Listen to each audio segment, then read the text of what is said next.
اعوذ باللہ من الشیطان الرجیم، بسم اللہ الرحمن الرحیم۔ ناظرین، بروقت ٹی وی کے پروگرام باب رحمت میں سید نوید حیدر ہاشمی حاضر خدمت ہے۔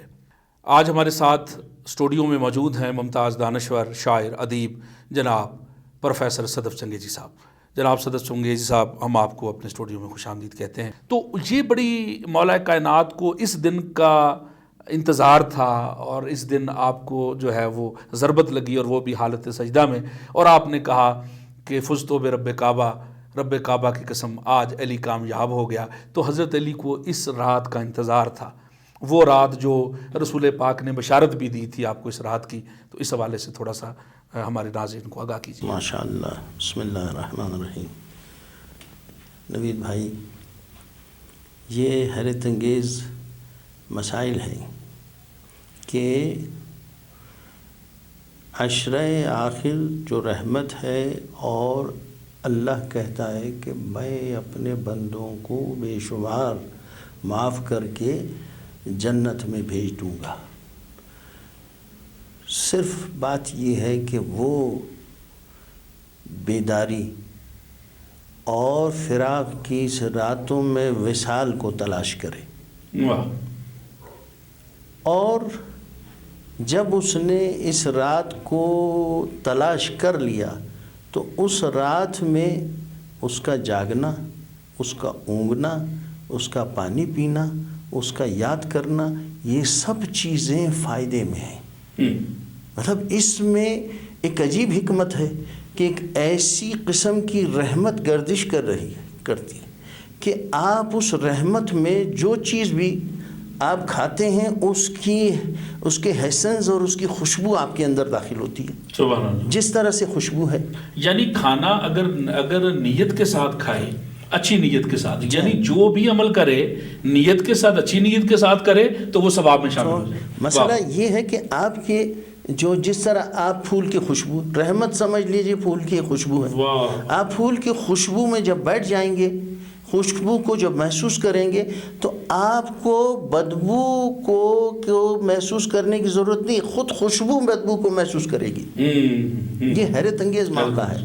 تو اس سے پہلے جب سورہ عنکبوت نازل ہوئی تو مولا علی نے رسول اکرم کی طرف بڑے غور سے دیکھا اور حسرت بھری نظر سے دیکھا۔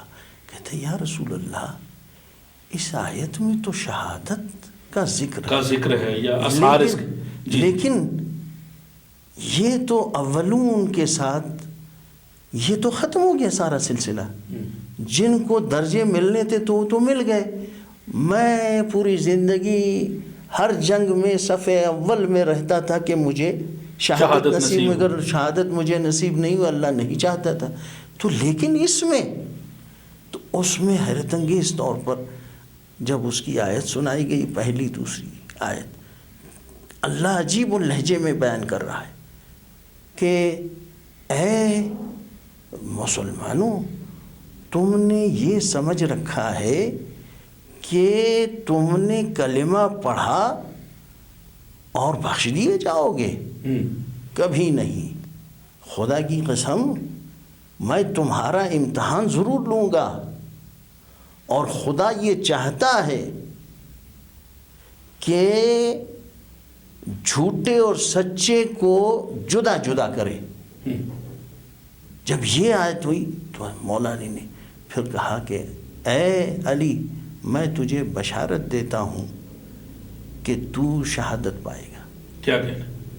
اور اس کو حضرت علی کو تمام آثار بتا دیے گئے کہ اس رات کو اس طرح سے ہوگی، اس طرح کی صورتحال ہوگی، لیکن کچھ چیزیں راز میں رہ گئیں، ہوگا ضرور شہادت نصیب۔ اب مولا علی سوچ میں تھے کہ میدان جنگ میں اتنی رسول اللہ کی معیت میں اتنی شہادتیں، اتنے بڑے بڑے رتبے لوگوں نے حاصل کر لیے، اب میرے لیے کیسے ہوگا کہ میں ان رتبوں سے بھی آگے بڑھ جاؤں؟ تو پھر کہتے کہ آخری رات کو، جو آخری جو ہے وہ رمضان مبارک، ماہ رمضان مبارک جب شروع ہوئی تو ایکسٹراڈنری طور پر مولا علی میں بے چینی تھی۔ اور کھانا بہت کم، ہر رات کو 3 نوالے کھاتے تھے، یعنی بہت ہی کم کھاتے تھے. اور کہتے ان کے بچے، ان کے گھر والے بہت پریشان ہوتے تھے کہ مولا کھاؤ، کیوں نہیں کھاتے؟ تو مولا کہتے تھے کہ میں شکم پوری کی حالت میں محبوب سے نہیں ملنا چاہتا ہوں، میں چاہتا ہوں کہ میری شکم خالی ہو. تو یہ پھر طریقہ کیا تھا کہ ہر اپنے خاندان کے ہر رات ان کے، کبھی حسن کے پاس، کبھی حسین کے پاس، کبھی اس رات جناب ام کلثوم علیہ السلام کے یہاں ٹھہرے ہوئے تھے. جب انہوں نے 3 نوالے لیے تو ام کلثوم بڑی تڑپ گئی. کہتے بابا آپ کیوں نہیں؟ کہتے کہ بیٹا میں بس نہیں چاہتا ہوں کہ میں اتنا زیادہ کھاؤں، یہی میری خوراک ہے، میں نہیں چاہتا ہوں کہ میں محبوب سے بھرے پیٹ کے ساتھ ملوں. اب ہوا کیا کہ جب پہلا جمعہ جو ہے وہ مولا علی جب خطبہ دے رہے تھے تو یہاں حسین بیٹھے ہوئے، دائیں طرف بائیں طرف جو ہے حسین، دائیں طرف حسن. تو امام علی حسن سے پوچھتے ہیں بیٹا حسن آج جو ہے کون سے رمضان ہے؟ انہوں نے کہا بابا آج 13 رمضان ہے. اچھا، سب پر واضح ہو گئی. کہتا بیٹا حسین کتنے دن اور رہ گئے ہیں؟ کہتا بابا 17 دن اور. یعنی اس وقت اس آخری رمضان جو مولا علی کی شہادت کا تو 30 رمضان ہے، یعنی 30 دنوں کا رمضان ہے، 17 اور 13. تو کہہ رہے ہیں کہ پھر انہوں نے اس کے بعد اپنی داڑھی پکڑی. کہتے ان قریب یہ داڑھی میرے خون سے خضاب ہونے والی ہے. بے چینی سے پھر گفتگو کی. جب گھر چلے گئے جب حضرت ام کلثوم کے گھر، جب وہ 2-3 منٹ میں ذرا واقعہ تھا کہ مسجد تک ادھر سے گئے، نکلے، مسجد پہنچ گئے، پھر اذان بھی خود دی. نہیں جب وہ گئے ام کلثوم کے گھر، جو صبح جب اٹھے، جب چلنے لگے تو سب بے چین تھے اور بار بار کہہ رہے تھے کہ ہم آپ کے ساتھ جائیں گے، آپ کی وہ لگائیں گے. سب کو منع کر دیا کہ نہیں، کہ کوئی نہیں جائے گا، کوئی بھی میرا ساتھ نہیں ہوگا. پھر اس کے بعد ہوا کیا کہ جب باہر نکلنے لگے تو حضرت بی بی فاطمہ الزہرا کی پالی ہوئی بطخیں وہ رونے لگی زور زور سے، ان کے پانچوں آنکھوں بکا. جب وہ کرنے لگے تو سب ام کلثوم دوسرے بچے نکل کر ان کو خاموش کرنے لگے. تو مولا نے کہا کہ ان نوحہ کنا بطخوں کو مت روکو، یہ نوحہ پڑھ رہی ہیں، اللہ اکبر، اللہ، اور ان قریب یہی نوحہ سب کریں گے اور یہی باتیں سب کریں گے کہ یہ داڑھی ہمارے خون سے رنگین ہو گئی. کہتے ہیں یہ کہہ کے جب مولا علی مسجد میں داخل ہوئے تو مسجد میں جیسے وہ جو محراب میں تشریف لے کے اذان دی، اس کے بعد اذان کے بعد جیسے اس نے پہلی رکعت پڑھی تو اندھیرے میں 3 آدمی، مسجد کے کونے میں اندھیرے میں 3 آدمی خاموشی سے، اور اس میں ایک اشعث، ایک جو ہے وہ تھے، یا یہ شعیب بھی اس کو کہتے ہیں، اشعث بھی ہے، اور ایک جو ہے وہ ابن ملجم ہے، اور ایک تیسری شخصیت ان کو فیسیلیٹیٹ، ان کا حوصلہ بڑھانے کے لیے، یعنی 2 شخص مولا علی پر حملہ کرنے کے لیے ہے اور ایک شخص ان کا حوصلہ بڑھا رہا ہے. اور مولا علی کے اوپر اور ان تمام جماعت کے اوپر، لوگوں کے اوپر اس کی نظر ہے کہ کس وقت موقع کے اوپر میں کہوں کہ حملہ کر دوں. کہتے کہ طریقہ کار کیا تھا کہ جو اشعث یا شعیب نامی شخص کو بھی تلوار دی گئی تھی اور ابن ملجم کو، اور اس یعنی اگر ایک ناکام ہو تو دوسرا نہیں، یہ پتہ کیا ہے، ناکام کا مسئلہ نہیں تھا، عجیب و غریب ٹیکنیک ہے. اس کو یہ کہا گیا تھا کہ تم نے خطا مارنا ہے، خطا مارنے کے بعد لوگوں کی توجہ وہاں جائے اور وہ یہاں اس کو موقع ملے اور یہ مار دے. تو اس لیے اشعث نے کیا کیا، جا کر ممبر کے اوپر خطا مار دی، تلوار ادھر چمک اور لوگ اس طرف بولے مولا بچ گئے، ادھر سے اس نے مولا کے سر کے اوپر ضربت مار دی. کہتے وہ آن دا اسپاٹ وہ دوسرے آدمی کو پکڑا گیا، لیکن وہ جان بچا کر بھاگ گیا اپنے گھر میں، اور دوسرا آدمی جو ابن ملجم ہے وہ بھاگا، مسجد سے نکل گیا. تو مولا علی کہتے ہیں کہ 2 ہی جملے ضربت کے بعد کہے. ایک جملہ کہا فزت برب الکعبہ، اللہ. دوسرا جملہ یہ کہا کہ خبردار یہ آدمی بھاگنے نہ پائے. پھر اس آدمی کو پکڑا گیا، اور پکڑا جانے کے بعد کہتے ہیں اس کو میرے سامنے لے آنا. جب اس کے سامنے اس کو لے آئے تو انہوں نے کہا کہ اے ابن ملجم، تم نے یہ کام کیوں کیا؟ کیا میں نے تمہارے ساتھ نیکی نہیں کی؟ تو اس نے کہا خدا کی قسم تم نے میرے ساتھ نیکی کی. کہتے پھر تم نے ایسا کیوں کیا؟ تو اس نے کہا کہ بس ہو گیا، بس ہو گیا. کہتے میں نے اس کو 40 دن تک اس تلوار کو زہر میں بجھایا ہوا ہے. اگر میں اس تلوار سے پورے مدینہ کو مار دوں، پورے کوفے کو، تو سب مر جائیں گے، کوئی بچ نہیں سکتا. اور میں نے اللہ سے دعا کی تھی کہ اس سے بدترین خلائق کو میں قتل کروں. مطلب اس جملے کو دیکھیں نا کہ میں بدترین خلائق کو قتل کر دوں، اور یہ تلوار میں نے اس لیے آپ پر حملہ کی. تو مولا علی کہتے ہیں کہ اے ابن ملجم تیری دعا قبول ہوئی ہے، ان قریب تم اس تلوار سے قتل کیے جاؤ گے. اور اسی طرح حضرت امام حسن نے اس کو ایک ہی ضربت ماری، اور اسی طرح جیسے علی پر وار کیا تھا وہ ایک ہی. آپ نے کہا تھا کہ ایک ہی ضرب، وہ شربت والا واقعہ. شربت مطلب وہ اصل میں اچھا ادھر اسی ہم سٹارٹ کریں گے جناب پروفیسر صاحب.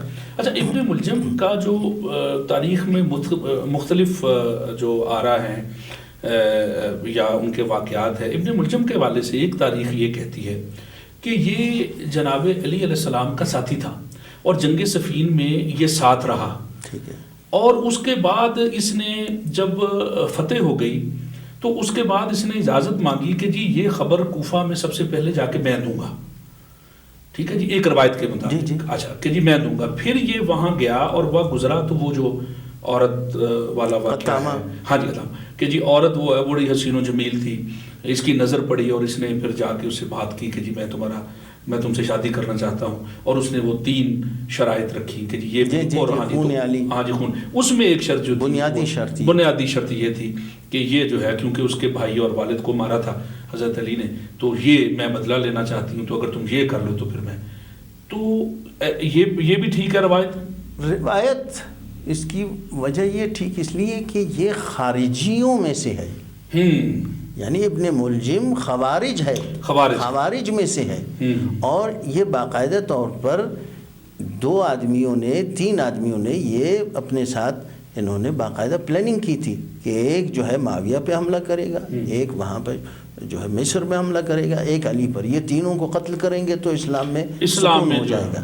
اچھا مولا کائنات کا بحیثیت محافظ اسلام جی جو آپ کا کردار ہے، دعوت ذل شیرہ سے لے کے خم غدیر جی، اس کے بعد ایک جو سلسلہ چلا، پھر آپ کے جناب محمد مصطفیٰ صلی اللہ علیہ وآلہ وسلم کے وصال کے بعد تک آپ کا اسلام کو پروٹیکٹ کرنے کا جو آپ کا ایک رہا ہے، آپ کا جو عمل رہا ہے، اس میں ہم دیکھتے ہیں کہ ایک تو یہ بات رہی کہ محافظ اسلام کے طور پہ آپ کا جو کردار ہے. دوسرا اگر ذاتی حساب سے دیکھیں کہ وہ واقعہ جو اس کا ایک کافر کا کہ اس کو گرا لیا، گرانے کے بعد آپ اس کے سینے پہ چڑھے، مارنے لگے، اس نے تھوک آپ کے چہرہ مبارک پہ پڑا تو آپ اتر گئے. اور یہ جو آپ، اور ظاہر ہے آپ کے اس عمل سے وہ اتنا متاثر ہوا کہ جی یہ تو اگر یہ اسلام ہے تو پھر تو یہ آپ دیکھیں. اور دوسرا یہی ضربت والی رات کہ جی اس کو شربت پلاؤ، اس نے میرے اوپر حملہ کیا ہے، اس کو شربت پلاؤ، اور اس کو کچھ کہنا نہیں ہے، اگر ایک ضرب ماری ہے تو ایک ہی ضرب لگے. جی ہاں جی ہاں. تو یہ اسلام کا یہ جو آپ کا یعنی ایک اسلامی روح جو ہے، یا اس میں اسلام کے مطابق ساری چیزیں آپ کے جو اعمال ہیں، اس کو آپ جو ہے وہ کس نظر سے دیکھتے ہیں؟ ماشاء اللہ. یہ اصل میں معاملہ یہ ہے کہ اگر اسلام ناب کو دیکھنا ہے تو علی کے عمل کو دیکھو. سبحان اللہ. مثلا یہ ہے کہ آپ اس جملے سے اندازہ کریں کہ میں بھرے پیٹ محبوب سے ملنا نہیں چاہتا ہوں. یہ کتنی عجیب سی بات ہے. مطلب یہ بظاہر بہت عجیب سی بات ہوتی ہے، لیکن قرآن میں پتہ ہے کیا کہا؟ کہتے ہیں اللہ کو اس شخص سے زیادہ کسی سے نفرت نہیں جو شکم پوری کرتا ہے. تو اب اس جملے کو ادھر سے ملا کے دیکھیں کہ اسلام سے اتنی بھی. اب مولا علی کی جو کا کردار ہے وہ ہر دور میں ایک مثالی کردار رہا ہے. مطلب یہ اگر رسول اللہ کے قدم پر قدم رکھ کے چلنے کی بات کریں، خود مولا علی کہتے ہیں کہ میں نے رسول اللہ کے پیچھے اس طرح سے علم حاصل کیا جس طرح اونٹنی کا بچہ اونٹ کے پیچھے چل رہا ہے. اور اسی لیے تو حضرت محمد مصطفیٰ نے دیکھیں کہ علی کی ایک ضربت ثقلین کی عبادت سے بہتر. ٹھیک ہے نا جی. اور کیا احادیثیں آپ کی شان میں، اور کیا قرآن کی آیتیں آپ کی شان میں. تو ظاہر ہے جس کا آقا عمل کرتا تھا تو قرآن کی آیتیں بنتی تھی، تو ان کی عافیت میں ان کے زیر سایہ آپ کی پرورش ہوئی. تو ظاہر ہے تو آپ کا تو ہر قدم، آپ کا ہر فعل جو ہے وہ حق کے لیے ہے. بلکہ یہاں تک کہ جدھر حق علی جدھر ہے ادھر حق کو پھیر دے، ادھر حق کو، یعنی علی آگے حق پیچھے. تو یہ آپ یہ حیرت انگیز بات یہ ہے کہ ایک ضربت کو ثقلین کی عبادت سے بہتر قرار دینا یہ کوئی معمولی بات نہیں ہے. اور پھر سب سے بڑا جملہ جو اس نے کہا کہ دیکھو اگر علی جو ہے تم میں فیصلہ کر دے کبھی اس کی مخالفت نہ کرو، کیونکہ سب سے بہتر فیصلہ تم میں علی ہی کرتا ہے. سبحان اللہ. بے شک. یعنی اس سے زیادہ بڑی بات کوئی نہیں ہو سکتی. اور پھر یہ کہا کہ اگر ساری دنیا تجھے چھوڑ دے تو چھوڑ دینا، علی کو نہ چھوڑنا. مطلب یہ بہت عجیب سی باتیں ہیں نا کہ وہ ان کا کردار اتنا مضبوط، اتنا بڑا کردار ہے کہ ایسے کردار جس کو اقبال نے کہا نا قاری نظر آتا ہے حقیقت میں ہے قرآن. یعنی قرآن ناطق علی ہے، بے کا نقطہ علی ہے. بے شک بے شک. سمجھ گئے نا. تو اب جب اتنی بڑی شخصیت ہو تو اس شخصیت کے سامنے تو پھر رسول اللہ نے اپنے دور میں منیت کے ذریعے سے نہ صرف علی بلکہ 12ویں امام تک خلافت کا مسئلہ بھی حل کیا ہوا ہے. یعنی کہ انہوں نے یہ کہا کہ بھئی حسین منی و انا من الحسین، علی منی و انا من الحسین، یہ سب کہہ دیا. منیت ایک ایسی ہے، یعنی آپ دیکھیں یہ منیت ہر کسی کے حصے میں نہیں ہے، یا علی کے حصے میں یا حسین کے حصے میں. بات میں آپ کو بتاؤں کہ مول آپ ایک چیز آپ دیکھتے ہیں دنیا میں کہتے تشبیہ. اللہ تشبیہ دینے کے قابل نہیں ہے، تشبیہ اس کو نہیں دے سکتے آپ. رسول خدا منیت کے ذریعے سے تشبیہ کے نظام کو ثابت کر رہے ہیں. سبحان اللہ. سمجھ گئے نا. دوسری طرف یہ کہہ رہے ہیں کہ منی، میں ہوں علی جیسا، علی مجھ جیسا ہے. اب ہم جو کہتے ہیں نا، جو کہتے ہیں وہ صاف کہتے ہیں کہ تم میں سے ایک، لیکن تم جیسا نہیں ہے. تم میں سے ہے مگر تم جیسا نہیں ہے. لیکن یہاں کہتے ہیں کہ میں علی جیسا، علی مجھ جیسا، حسین مجھ جیسا، میں حسین جیسا. تو یہ جو ہے فاطمہ میرے جگر کا ٹکڑا ہے. پھر اپنا تعارف کیا کیا؟ اولنا محمد، اوسطنا محمد و آخرنا. مسئلہ سارا ولایت اور جو ہے نا خلافت کا حل کر دیا. بالکل. بہت شکریہ ناظرین. انشاءاللہ ہم ان ایام میں پھر دوبارہ آپ کی خدمت میں پیش ہوں گے، اور اسی موضوع پہ ظاہر ہے 19 رمضان، پھر 20 رمضان، 21 رمضان یہ مولا کے دن ہیں، اور مولا کو ظاہر ہے ان کی بارگاہ میں ہدیہ عقیدت پیش کرنے کے لیے، گلہائے عقیدت پیش کرنے کے لیے، ان کا ذکر کرنے کے لیے انشاءاللہ ہم جو ہے وہ دوبارہ ایک نئے مہمان کے ساتھ حاضر ہوں گے. ظاہر ہے جو ہے وہ آپ کو یہ وہ ہستی ہے، حضرت علی کائنات کی وہ عظیم ہستی ہیں کہ کبھی من کنت مولا فہذا علی مولا انا مدینۃ العلم و علی بابا، اس طرح کی بے شمار احادیث جو ہیں وہ آپ کی شان میں مولا نے خود فرمائی. تو یہ ایام ایسے ہیں کہ انشاءاللہ جو ہے وہ ہم جناب علی علیہ السلام کی بارگاہ میں گلہائے عقیدت چاہے کسی بھی شکل میں ہو، شاعری کی شکل میں ہو، منظوم جو ہے وہ خراج تحسین ہو یا ذکر ہو، انشاءاللہ ہم کرتے رہیں گے، اور ایک نئے مہمان کے ساتھ دوبارہ حاضر ہوں گے. تب تک سید نوید حیدر ہاشمی کو اجازت دیجیے. فی امان اللہ.